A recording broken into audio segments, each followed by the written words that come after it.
Et la réussite, bah, c'est quand le patient vous fait la petite larme au plein de l'œil quand vous mettez la prothèse. Et moi, je trouve ça génial. On est fait pour ça, on est là pour les soigner, nos patients.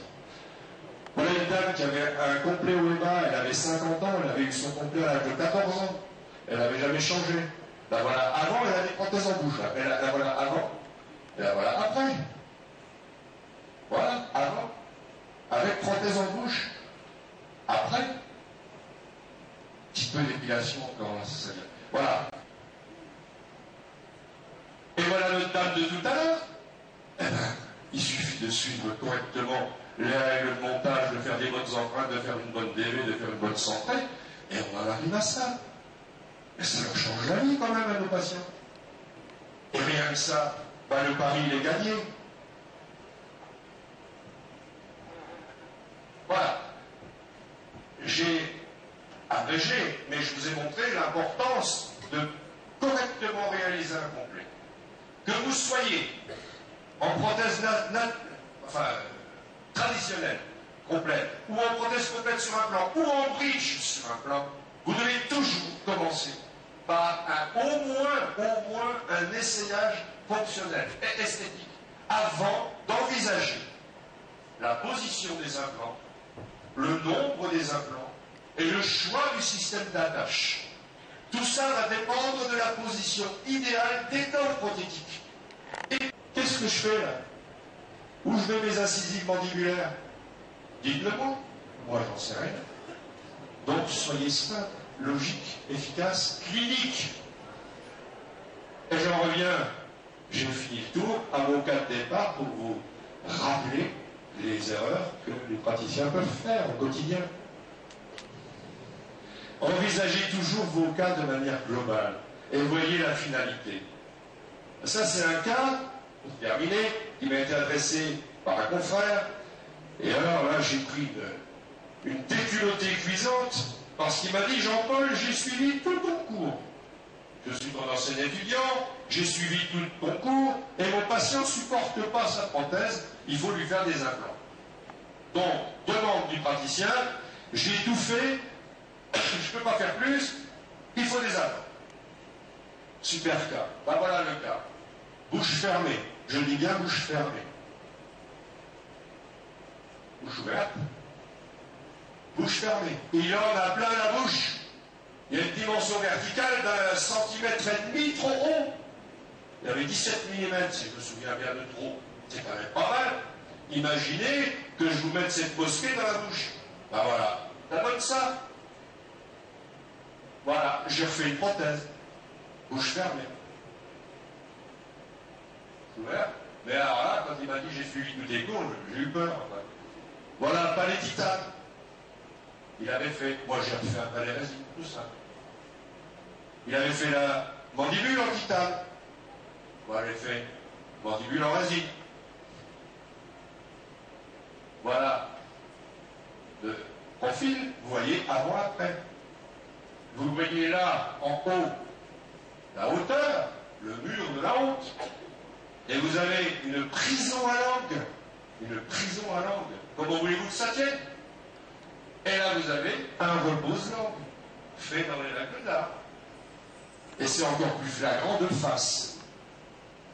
N'oubliez pas que, quand vous faites des complets, quand vous regardez votre patient de face, vous devez à peine deviner, voire ne pas voir du tout les incisives mandibulaires.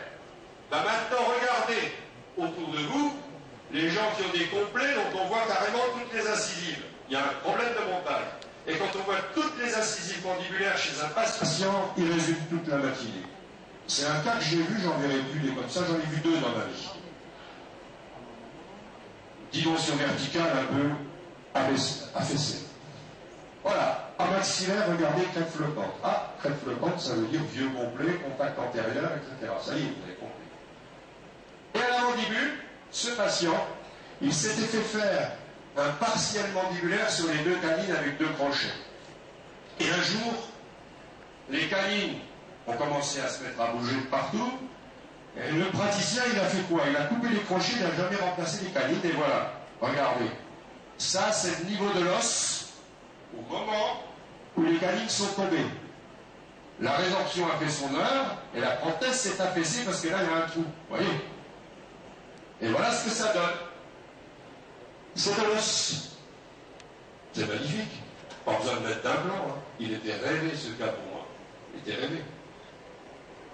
Voilà, c'est de l'os, comme vous pouvez voir. Et je pense, alors, bien sûr, je le sens. J'espère avoir fait un peu un panorama de la complète et de la complète sur un plan.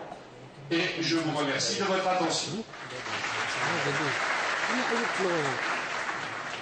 Merci beaucoup, professeur Jean-Paul Louis. C'était très très intéressant. J'espère que le prochain est Dr Awish. Et les débats, ce sera pour...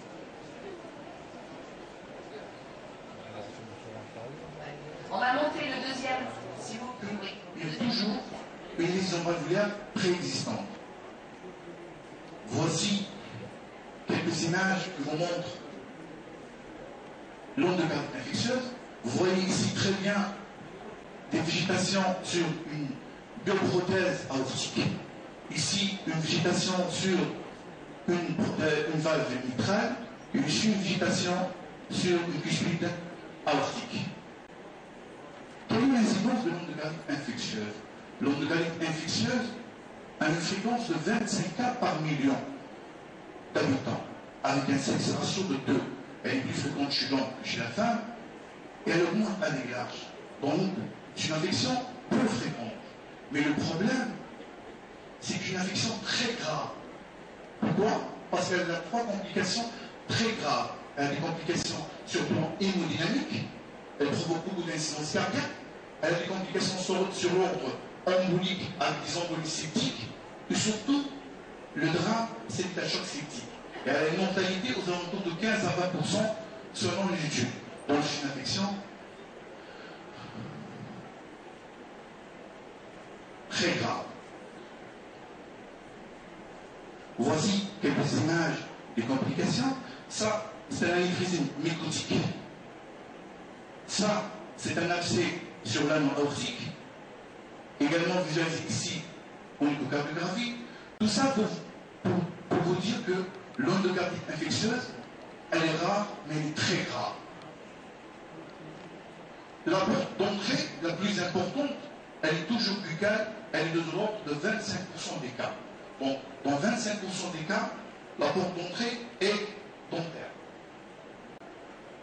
Et l'agent le plus incriminé est toujours le streptocoque. Mais ce n'est pas seul le streptocoque. Il y a plus de 500 espèces au niveau buccal qui peuvent être incriminées dans l'endocardite infectieuse. Donc, toute solution de continuité de la mycose buccale peut être à l'origine d'une porte d'entrée. Donc, la solution est l'antibioprophylactie. Pour discuter ce sujet, on devrait répondre à 4 questions. Pourquoi l'antibioprophylactie? Pour qui? Et pour quel geste? Et quand? Pour la première question, le principe est simple. Prévenir une contamination bactérienne potentielle depuis des situations à risque. Mais, existe des preuves de l'efficacité de l'antibioprophylactie? Pas de preuves scientifiques. Pas des sérum randomisés contrôlés, et c'est uniquement des études de cas contrôle. En plus, est-ce qu'il existe des gestes à risque, sources de bactériémie, dans le temps, ou bien dans la durée, ou bien dans l'importance du geste? La réponse est sur cette étude qui a montré que un simple geste, même les importants, il va provoquer uniquement une bactérie de 6 minutes. C'est pas important, parce que si on a beaucoup de caries, on peut avoir une bactérie spontanée 900 fois plus grave. Bon, la gravité, c'est pas le geste lui-même, parce que quel que soit le geste et son importance, la bactérie est toujours courte. En plus, la prophylaxie ne couvre plus petit de alors que les chroniques.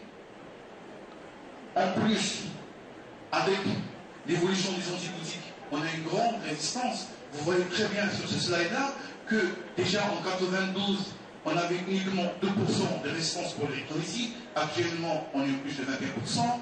Également pour la pénicilline, on passe de 5% à 11%, et également pour les autres antibiotiques. Donc il y a un problème de résistance. Donc pour répondre à la question du pourquoi, donc l'endocardite infectieuse provoquée par une greffe bactérienne, elle survient sur des gestes invasifs, sur des germes initialement sensibles, mais avec une balance bénéfice-risque favorable. Le contre de la chose, c'est qu'il n'y a pas d'essai randomisé. La bactériémie quotidienne, elle est plus probable. Vous n'avez pas de questions? Tout est bien alors, tout est clair. Alors, ce que je peux faire quand même, c'est vous donner, si ça vous intéresse, mon mail. Ça veut dire que si vous avez quoi que ce soit, en prothèse complète ou en prothèse complète sur un blanc, vous pouvez toujours m'envoyer un mail, si vous voulez par exemple de la littérature, des articles, des choses, etc. Que ce que vous voulez, je serai là pour vous répondre. Dans mon mail, ne rigolez surtout pas quand je vais vous le donner, c'est Patricia. C'est mon épouse, elle fait tout, moi je suis nul à l'informatique. On ne peut pas être bon partout, qu'est-ce que vous voulez, je vous dis. Alors, Patricia minuscule, point, Louis, 3, le chiffre 3, @wanadoo.fr. Je répète, patricia.louis3@wanadoo.fr. En tout cas, si vous n'avez pas de chat, et en tout cas, je suis très bien chez vous. Merci.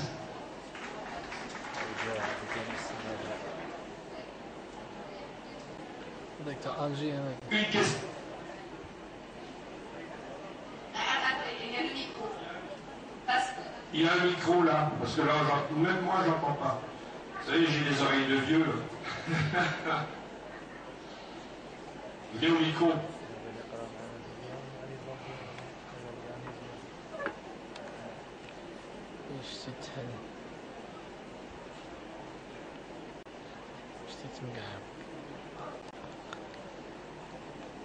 Et là, c'est là où j'ai fait des progrès moi-même en prothèse complète quand j'ai compris ça. À la mandibule, vous vérifiez toujours en mettant votre bourrelet en bouche que le dentalé, c'est-à-dire le niveau antérieur incisif du bourrelet, soit à 1 mm sous la lèvre inférieure. On ne doit pas le voir. Et à l'arrière, les bourrelets doivent être réglés pour ne pas aller au-dessus des tubercules rétromolaires. Vous devez aller à la moitié, maximum 2 tiers des tubercules, pas plus. Et ça, c'est la piézographie, c'est toutes les techniques que j'ai pu apprendre qui m'ont appris ça. Il faut le faire en repose-langue. Et si vous réglez correctement votre bourrelet, avant même que le patient n'arrive, en bas, vous faites 18 mm au niveau antérieur par rapport au fond du sillon. À l'arrière, vous butez dans le tubercule rétromolaire quand vous mettez une réglette. Si vous faites ça, vous aurez un repose-langue.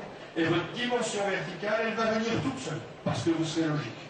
Parce que chez vous, vous qui êtes là à regarder à une heure préprandiale où on commence à avoir faim et à se dire le Père Louis vivement qui se sauve, quand vous me regardez comme ça, un petit peu bouche entrouverte, que vous êtes las, que vous êtes tout, que fait votre langue à vous? Qu'est-ce qu'elle fait votre langue? Elle vient coiffer les cuspides linguales de vos molaires et prémolaires mandibulaires. Elle vient se reposer sur vos dents. Eh bien, imaginez que vous ayez un complet, ça doit être pareil. Et vous, si je prends une réglette et que je la mets sur vos faces occlusales, je vais buter dans le tubercule rétromolaire. Eh bien, c'est pareil chez les dentés potales. Et si vous faites bien le réglage de vos bourrelets, comme ça, la dimension verticale, elle arrive. Ah ben, c'est-à-dire que s'il y a beaucoup de résorption, votre bourrelet sera plus haut. C'est évident. Mais le tout, c'est d'être sous la langue. Et là, je vous parle dans les cas moyens, 18 mm devant et tubercule. Et dans les cas de forte résorption, vous serez plus haut devant. Pour compenser, vous serez plus haut pour compenser la résorption, bien sûr. Mais à l'arrière, ça va buter dans le tubercule de toute façon. Voilà. Monsieur le professeur, j'ai une question à vous poser à propos de la réussite d'une bonne prise d'occlusion chez les édentés en classe 3. Chez les édentés en classe 3, on a souvent du mal à faire un montage classique. Chez les édentés en classe 3, on va plutôt s'orienter vers un bout à bout. En occlusion. rendre hommage également à notre maître, Dr Benkemouche, ces deux personnes, Retour Amrou, qui nous ont mis donc les pieds à l'étrier. Voilà, donc je voulais poser une question au professeur Jean-Paul Ly. Concernant le premier cas qu'il nous a montré avec 3 implants en forme de trépied, j'ai eu à traiter ma thèse de doctorat 3e cycle sur la prothèse supradentaire avec des piliers naturels, obturés à l'amalgame ou recouverts avec une coiffe télescope. Je dois dire que ces situations-là sont les bienvenues lorsque vous avez des dents naturelles, vous avez conservé sur l'arcade, qui vont vous permettre donc de conserver la hauteur osseuse, la proprioception, etc. Alors ma question, quels sont devenus ces implants après la réalisation de la prothèse? Alors, 2 choses. La première, je suis tout à fait pour les solutions overventure, c'est-à-dire que c'était très à la mode dans les années 80-90. Pourquoi? Parce qu'à l'époque, les implants n'étaient encore pas à l'âge adulte, c'était encore pas suffisamment diffusé. Mais ça nous a rendu d'énormes services. Et il m'arrive encore de conserver, par exemple, 2 canines, quand elles sont vraiment en état parodontal idéal, quand il n'y a pas trop de contre-dépouilles, enfin bref, avec tout. Et à ce moment-là, je peux faire une barre. Comme je le disais tout à l'heure, j'aime bien dans ces cas-là faire des barres. Ou des axiaux, pourquoi pas. Mais ça, c'est un excellent moyen, effectivement, de garder la proprioception. Maintenant, que sont devenus mes 3 implants? J'ai expliqué que j'avais surtout focalisé la dame sur le bas, parce que je savais que les implants, ils n'allaient pas durer. Et les implants, ils sont partis dans les 6 mois. Le temps que je réhabilite, il y avait plus d'implants en haut. Alors j'ai fait un complet classique et en bas, une mixte, mais avec un bon plan plus avec la caméra. Et mon but, c'était de lui faire oublier dans sa tête l'importance des implants. Je peux poser comme ça.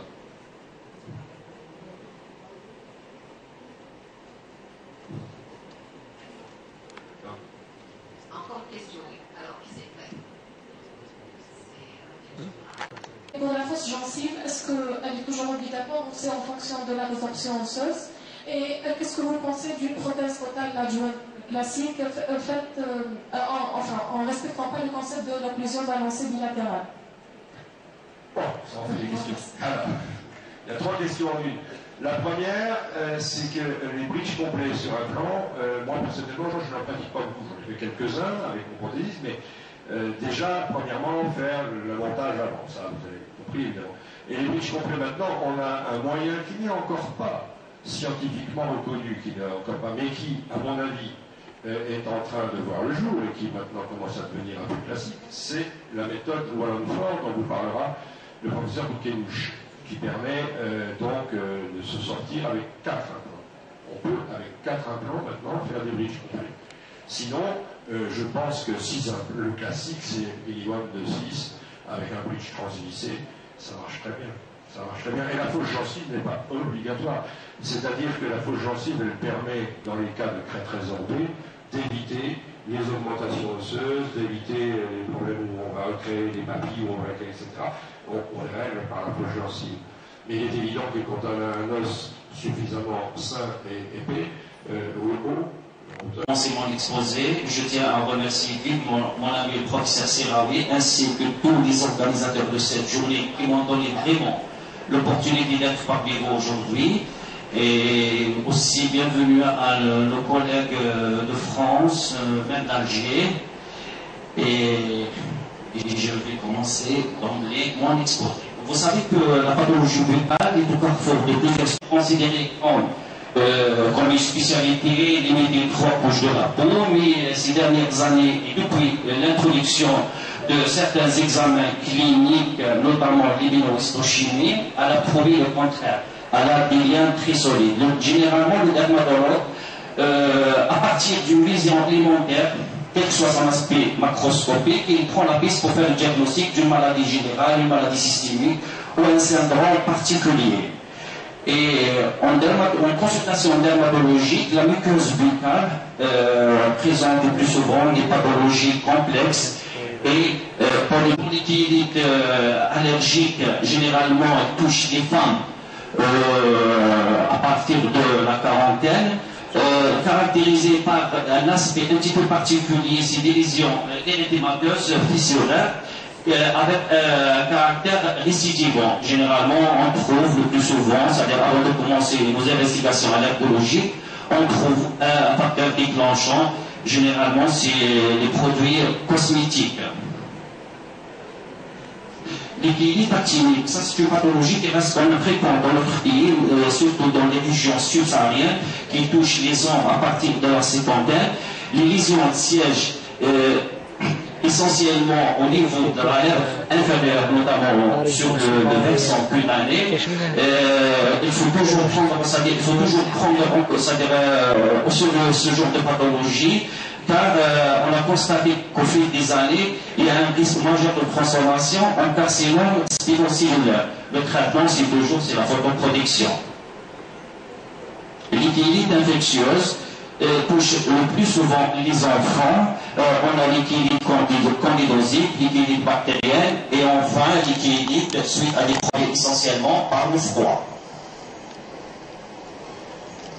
L'équilibre du sujet âgé, ça c'est fréquent, notamment chez les hommes à partir de la soixantaine, suite à un problème de carence, notamment en vitamine B et en vitamine C. L'équilibre de la jeune fille reste quand même rare, suite soit à des troubles du comportement, associés le plus souvent à des troubles aussi hormonaux. Et sans oublier aussi l'équilibre médicamenteux aussi, généralisé de cran ou une sarcoïdose. Le syndrome de Merkel-Sandrosenthal, je pense qu'il y a une dizaine de publications publiées ici en Algérie, notamment par l'équipe de l'hôpital Mustapha, qui associe une macropédite qui touche notamment la lèvre inférieure, une langue plicaturée, parfois même une langue scrotale, et enfin une paralysie faciale du trigémaux. Les affections d'origine dentaire sont dominées essentiellement par l'actinomycose, dont le germe responsable c'est l'actinomyces israéli. Généralement, elle touche beaucoup plus les femmes jeunes. Elle se présente sur le plan clinique par une petite lésion nodulaire, rouge, ferme, responsable d'un écoulement chronique jaunâtre et avec la présence de quelques grains. Le diagnostic il est bactériologique et histologique. Le traitement il repose essentiellement sur les pénicillines et les sulfamides. Comme lésion blanche, on a vu, c'est-à-dire dans notre consultation, c'est beaucoup plus les amartomes. On a l'amartome mucospongieux qui reste quand même rare, qui touche la lèvre avec un aspect blanchâtre légèrement verruqueux, et aussi, lisez cette slide et ce papier, un cas d'hépatite B par an chez les étudiants sur ce slide. Et je sais qu'en termes de législation, on est très très pauvre en dehors de cette instruction que chacun de vous connaît, 19-19-2002. Et quand on va aussi chercher dans d'autres thèses, dans d'autres travaux, on voit que la part de la profession et la part des soins dentaires sont extrêmement bien représentés. On a beaucoup aussi fustigé les cabinets dentaires pour dire que ce sont des cabinets où la transmission de l'hépatite C se faisait d'une façon quasi simultanée ou quasi directe. Je dirais qu'il n'y a pas que les cabinets dentaires, il faut se pencher aussi sur d'autres spécialités, mais le cabinet dentaire, et quand j'en visite, quand on fait des audits à l'intérieur du pays, c'est une véritable catastrophe, et il y a lieu de s'inquiéter aujourd'hui devant la montée en puissance de nouveaux cas. Je n'ai pas de chiffres à vous donner, en Algérie on n'aime pas beaucoup les chiffres. Quelles sont les solutions aujourd'hui qui s'offrent à nous? Je vais vous les décliner très rapidement en 7 points. 1, c'est d'abord l'architecture des locaux qui doit être revue. Il m'arrive de passer dans certains locaux qui sont complètement hors normes. Il y a des normes, il y a une architecture, il y a des matériaux. Et aujourd'hui, on commencera par l'hygiène de l'environnement. L'environnement doit obéir à des normes. Il doit y avoir des salles distinctes de soins. Il ne doit pas y avoir de promiscuité dans le traitement des dispositifs médicaux. Là où on fait le soin, ou là où vous posez votre implant. Il doit y avoir une notion de marche en avant dans ces locaux, de l'ordre et surtout beaucoup de rigueur et beaucoup de formation, chose que nous mettons souvent de côté aussi. Il doit y avoir une notion de code couleur, de protocolisation, mettre des guidelines, mettre des checklists un peu partout pour pouvoir évoluer correctement. Le deuxième point sur lequel il faudrait focaliser au niveau des cabinets dentaires, c'est vraiment, comme le disaient tout à l'heure tous les prédécesseurs, revenir aux fondamentaux. L'hygiène des mains. Qu'en est-il sur l'hygiène des mains? Alors je vous donne une nouvelle. L'Algérie a ratifié il y a quelques mois, en 2013, le fameux concept Clean Care, Safe Care, un soin propre et un soin sûr. Nous sommes enfin d'accord avec l'Alliance mondiale qu'il faut se laver les mains à l'hôpital. Au cabinet dentaire, je peux vous dire que les observants sont loin du 10 sur 100, 10%. Beaucoup de gens ne se lavent pas les mains et nous observons parfois, nous faisons des audits et je vous dis, on est très choqués par la qualité aussi du lavage. Le lavage des mains doit obéir à des normes que je n'aurai pas le temps de rappeler ici, mais déjà le point d'eau, la qualité de l'eau, la filtration de l'eau, la gestuelle, l'essuyage avec du papier à usage unique. Et puis il faut mettre de côté toute la quincaillerie, les bijoux, les bagues, les freins, les montres, parce qu'aujourd'hui il est prouvé avec un niveau de preuve très élevé que ça contient et ça transmet des germes.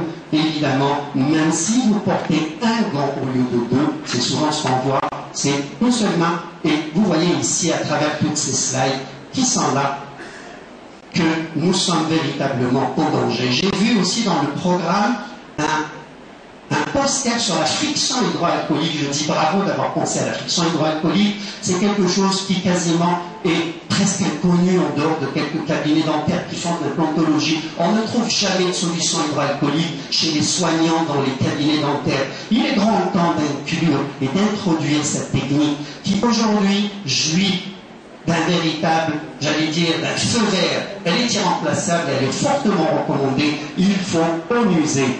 Le troisième point sur lequel il faut travailler, c'est la mise en place des précautions standards. Précautions standards, c'est tout ce que vous voyez ici, depuis la bavette, depuis les lunettes de protection, depuis le lavage des mains, les gants, la gestion des DASI, les déchets d'activité de soins à risque infectieux, le linge, les protocoles de bio-nettoyage dans les salles de soins, les salles d'implantologie, évidemment avec un plus pour tout ce qui est chirurgie, parce que le lavage des mains est un lavage chirurgical qui doit être affecté et qui doit être effectué, quand on fait de la chirurgie, évidemment. Le quatrième ou le cinquième point, c'est l'instrumentation. Alors, on a tout le temps focalisé que sur l'instrumentation, c'est pas faux, mais le cabinet dentaire et l'hygiène au cabinet dentaire, c'est une chaîne. Et si vous ratez un épisode, vous allez dans le mur, évidemment, il y aura des problèmes.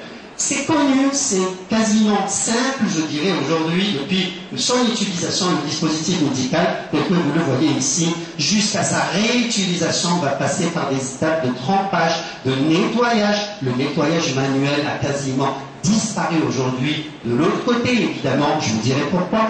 Et enfin, le traitement, les ultrasons, etc., jusqu'au séchage, l'emballage et la réutilisation, la stérilisation, bien sûr, et la réutilisation. L'étape la plus importante sur laquelle il faudra focaliser, c'est l'étape du lavage, évidemment, qui est extrêmement importante. Il faut apprendre à bien nettoyer les instruments. Pourquoi? Parce que ça se joue à ce niveau-là. Remarquez ici une fraise dentaire et regardez que macroscopiquement elle est propre, mais quand vous zoomez dessus, voilà ce que ça donne. Alors quand on utilise du NaOCl, qu'on appelle communément l'eau de Javel chez nous, voilà ce que ça donne sur les dispositifs médicaux que je retrouve dans vos cabinets dentaires. Vous accélérez le vieillissement, vous provoquez de la corrosion et vous provoquez surtout du biofilm et de la contamination. Voilà quelques images, j'ai beaucoup, mais je ne vais pas vous les montrer toutes, mais c'est vraiment terrible. Le biofilm, c'est quoi? C'est une espèce de communauté microbienne qui va se déposer, comme je le modélise ici, dans ce petit film, qui va se poser à l'intérieur de vos circuits, de vos canaux, et vous avez des bactéries qui vont se devenir complètement agressives, qui vont fabriquer des endotoxines, qui vont fabriquer un glycocalyx et qui vont devenir résistantes aussi au phénomène du microbisme et au phénomène du biocide. Donc il faut faire très attention. Prévenir, c'est toujours mieux que guérir. Le lavage aujourd'hui passe par les laveurs désinfecteurs normés aux normes 15883 quasiment avec des racks de chargement pour y compris le matériel dynamique. Il faut comprendre aussi chaque pièce a son rythme, chaque pièce a son protocole de traitement. Et c'est comme ça que ça doit se passer. Parce que dans l'art dentaire, vous avez des matériels extrêmement complexes, extrêmement difficiles à décortiquer, à nettoyer, à écouvillonner. Et vous voyez ici, dans toutes ces pièces à main, le nombre de pièces qu'il faut décortiquer, nettoyer, lubrifier et remettre. Qui vous dit qu'il n'y a pas de contamination et qu'il n'y a pas de choses contaminantes. Le 5e ou 6e point, la maîtrise de la qualité de l'eau au niveau des unités dentaires. On oublie la qualité de l'eau. Alors sachez qu'à chaque fois qu'on cherche, vous avez du pseudomonas. Vous avez un tas de germes ubiquitaires qu'on retrouve évidemment et qui sont là. Et vous voyez les normes de la puissante FDA en termes d'endotoxine. Et sachez qu'à chaque fois que vous autoclavez avec une qualité d'eau médiocre, vous avez une qualité de vapeur médiocre. Contact avec l'air, ça va de soi, et la soudure est parfaitement normée. On arrivera à la phase de l'autoclavage. Et là, évidemment, il faut opter sur un dispositif médical à la norme 13060 que vous avez en bas. Ce qu'on oublie dans le domaine de la stérilisation chez nous en Algérie, je ne trouve jamais de bovidie, ni d'intégrateur, ni de tests ELIX au niveau des cabinets dentaires pour contrôler la qualité de la stérilisation et voir à ce que tout a fonctionné normalement. Sachez que cette traçabilité aujourd'hui est exigée pour les experts et ça rentre dans le domaine du médico-légal et ça vous sera probablement demandé demain, si plainte il y a contre vous. Arrivera ensuite le stockage des dispositifs médicaux.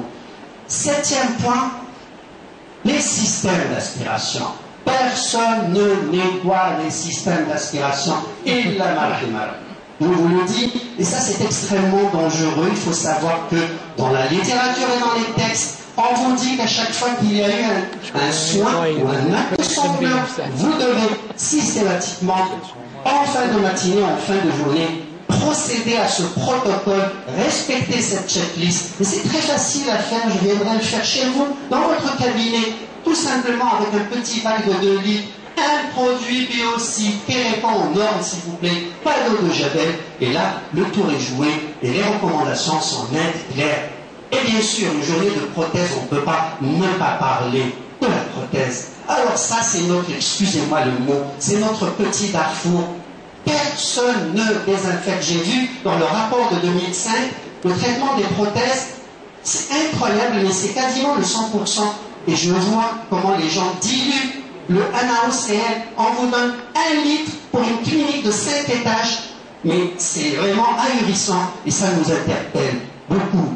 Le traitement doit se faire en plusieurs étapes. Vous avez l'immersion dans une solution détergente désinfectant, le respect évidemment du temps qui est marqué, qui est recommandé par le fabricant, et le séchage et l'usage d'une anti-C, séché avec soin, évidemment, parce qu'il y a des sources d'infection, mais aussi, ça a été dit tout à l'heure par le professeur Lulu, ces sources de conflit. Qui va payer la facture quand ça ne va pas monter dans la bouche du patient? C'est qui va payer? C'est vraiment aujourd'hui un véritable casse-tête en dehors de tous ces aspects. Les conseils pratiques, il faut privilégier l'immersion pour le nettoyage et la désinfection. S'assurer de la compatibilité du matériel avec le produit utilisé. Vous avez aujourd'hui des produits, je dirais, complètement normés. L'alginate, le silicone, enfin vous pouvez tout mettre à l'intérieur sans aucun problème. Finalité, en conclusion, je dirais qu'aujourd'hui, fini le bricolage, il faut aller de l'avant, il faut renouer avec avec le bon sens et les connaissances et les normes. Il faut s'impliquer, il faut vous impliquer un peu plus dans la formation. Il faut pousser dans cette formation, il faut aller de l'avant, il faut demander, il faut exiger, il faut l'institutionnaliser, il faut former votre personnel, s'il vous plaît. Vous êtes responsable de votre personnel, impliquez-le un peu plus. Et l'hygiène bucco-dentaire ne peut avoir de sens aussi sans une véritable volonté politique. Or, l'histoire de l'autoclave, un autoclave par cabinet dentaire, excusez-moi, mais c'était un peu de n'importe quoi, parce que il faut voir tout ce qui se fait en amont aussi, avant de mettre et de faire cuire ce dispositif médical. Il faut institutionnaliser, il faut former, il faut budgétiser. Nous n'avons toujours pas d'école d'assistante dentaire. Je le rappelle, ce sont des fonctions, des faisant fonction d'assistante dentaire. Il faut organiser des campagnes nationales pour la promotion de l'hygiène, développer la culture, mais aussi la sécurité. Et vous allez voir que ces mots se conjuguent bien. Culture, hygiène, sécurité sont étroitement liés et font bon ménage. Je vous remercie.